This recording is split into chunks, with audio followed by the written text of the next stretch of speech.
Hey there, I'm Joe, and I'm needle felting all of the bosses from Terraria, and here's my king slime. Stick around and I'll show you my process for projects, at least the sculptural ones. I'm starting out by making a base. This base, you can use a lot of different materials, but I'm using a raw wool, mainly because it's cheaper than just making it out of the colored wool. During this part of the process, I'm really just trying to get the initial shape set. Meaning I'm trying to make kind of like the top burger bun, essentially. Needle felting works by using a special needle to compress the fibers of wool together. The angle at which you needle felt does matter. You want to go perpendicular to where you want to compress. Here you can see me needle felting into the side of the slime to give it a bit more height. Although it still really wasn't tall enough. One benefit of needle felting as a medium is you can just add more wool. Needle felting involves a lot of poking, many hours of it in fact.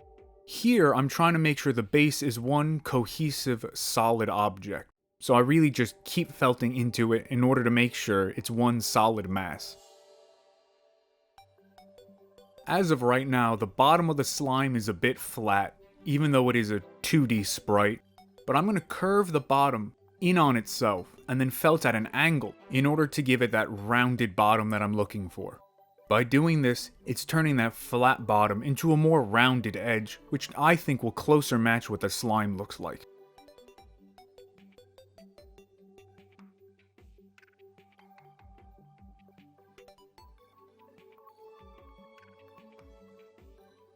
It's starting to look like the bottom of a mushroom with all the gills, so I put a bit of wool in there until it was flat. With that finished, it's time to move on to the coloring. I'm thinking of giving it a darker blue, lighter blue, and a bright blue up at the top. I already have a few different colors of blue, but using my wool carders, I can get a few more. Using 2 parts lighter to 1 part darker blue, I can mix them together using the wool carders in order to make a new third color.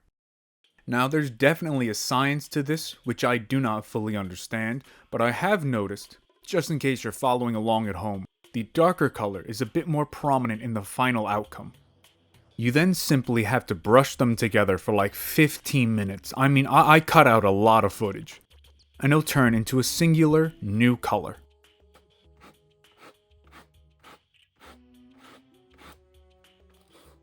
And as you can see, there's a new shade of blue with a bit of a marbling effect to it. Originally, I was just going to use the straight dark blue I had for the bottom, but I figured it might be a bit extreme in the color difference, so I chose to do the opposite mixture of 2 parts dark blue, 1 part light blue. In the final, you're definitely going to notice the difference between them. Again, skipping forward quite a bit by the way, you can already see the blue is much darker, but it's actually going to get even darker once it's on the white base. And just so you can see the two next to each other, here's the new dark blue and the lighter blue I made earlier. I chose to start with the dark blue along the bottom, just in case it looked a bit scuffed, but it turned out fine in the end. Now this part's pretty simple, you just want an even coating all along the object with whatever color you're using. Now this is one of those do as I say, not as I do situations, because my coating is not even, but I'm instead choosing to believe that it's more of a reflection of the light hitting the slime in different ways, rather than me being a bit lazy to fully cover it. I took the dark color I had and went slightly upwards on the slime in order to give it a slight gradient from the bottom to the top. With that finished, I can finally start on adding the lighter color on top. This process is the same as before, I'm just adding a layer of light blue across the top of the base layer of white wool. As we're doing this, I can give you my personal rating for the King Slime boss, aesthetically speaking. I think it is a solid B tier boss. It's nothing too crazy, but it's still, interesting. And I do wonder if it's a king slime because it's royal slime, like royalty, or if it's a king slime because other slimes are born from it, kind of like a queen ant. I mean, as you're attacking him, baby slimes do appear, so who knows? With our squishy boy done, I can finally start working on the crown. I took some yellow wool I had and felted it down into the mat to make a single sheet of wool. Now I spent a lot of time going back and forth over the wool to make sure I made a good crown shape. By flipping it over and felting into the back part of it, I made sure the crown was one solid, cohesive piece of wool. I then tried adding the other little come on, go. Come on. There we go. I added the other tops in for the other spikes on the crown. Once the first one was in, I then had to do it a few more times until I had the full crown. Now I followed along the sprite, and it looks like there's 5 spikes on it, but it is a 3D object rendered in a 2D space, being turned into a 3D object again. So, I think I got it right. It was roughly at this point I realized it would have been faster just to cut a piece of felt, but I'm gonna ignore that and go on to the gem. Once again, following the sprite, I added a big red gem in the center spike of the crown. I was debating whether or not to truly make it a hexagonal gem, but I decided to go with more of just a generic circular red ruby. I also didn't realize there's meant to be a hole above it, so it's not here and I'm not cutting into the wool.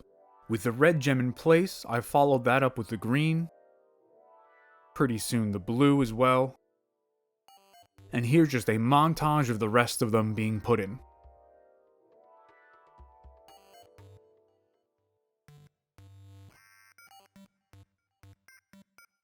With the gems done, I pulled it off my mat and the back was fluffy. The first thing I did to alleviate that was needle felt the wool back into itself in order to make it kinda flat.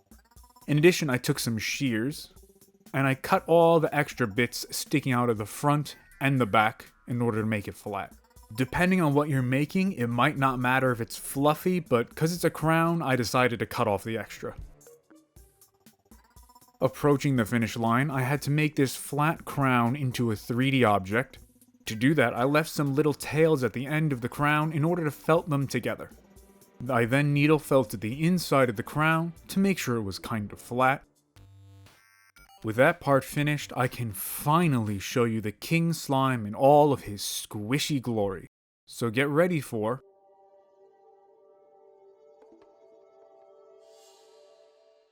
Here is the king slime in a part 2 to my series where I will eventually make all of the bosses from Terraria. Thank you so much for watching. If there's something else you'd like to see me make, leave a comment below.